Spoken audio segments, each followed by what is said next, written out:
How do you feel to be in the parliament now at this time? Who exactly do you represent?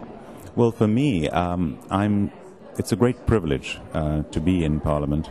I'm an independent crossbench peer, and being the first Zoroastrian Parsi to be appointed to the House of Lords is very special. I mean, here we are talking about Dada Bhai Naoroji, who was the first Indian, the first Parsi, the first Asian in Westminster and as a member of the House of Commons. But for some reason, there was not a Parsi in the House of Lords before I was appointed. So it's very special, great pride. But to me, it's even more special because my great-grandfather, D.D. Italia, from Hyderabad, where I was born in Hyderabad, my great-grandfather was a member of the Rajya Sabha, and he was a great entrepreneur and a philanthropist and somebody who looked after his family very well. I've never heard a bad word said about him.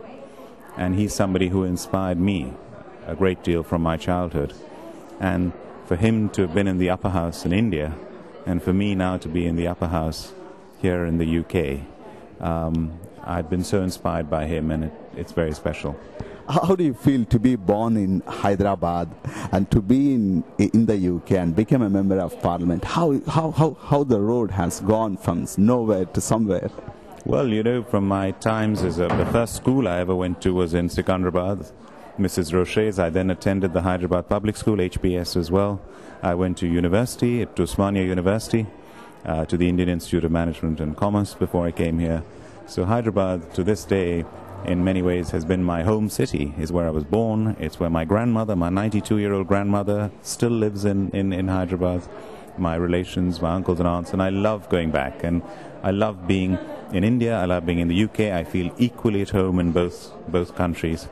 And Hyderabad, to me, throughout my childhood, was always home. It was always base. One thing, what is the key element for your success in launching Cobra beer? Well, like most business ideas, it tends to start from being dissatisfied as a consumer with a product or a service and thinking that in some way maybe I can do this differently, or maybe I can do this better, maybe I can change the marketplace I'm going into.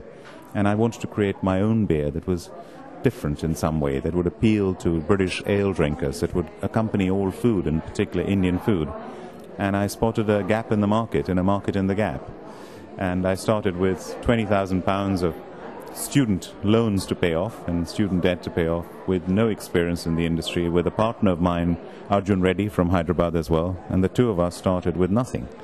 And at the beginning of a recession, and built up Cobra beer from scratch. And we used to manufacture in Bangalore and import it here into the UK, and then it built it from there. How do you see the future for Cobra beer among the global brands like Stella, Budweiser, Foster's? Well, now Cobra has been growing. I mean, since the beginning, we've been growing at over 40% year on year.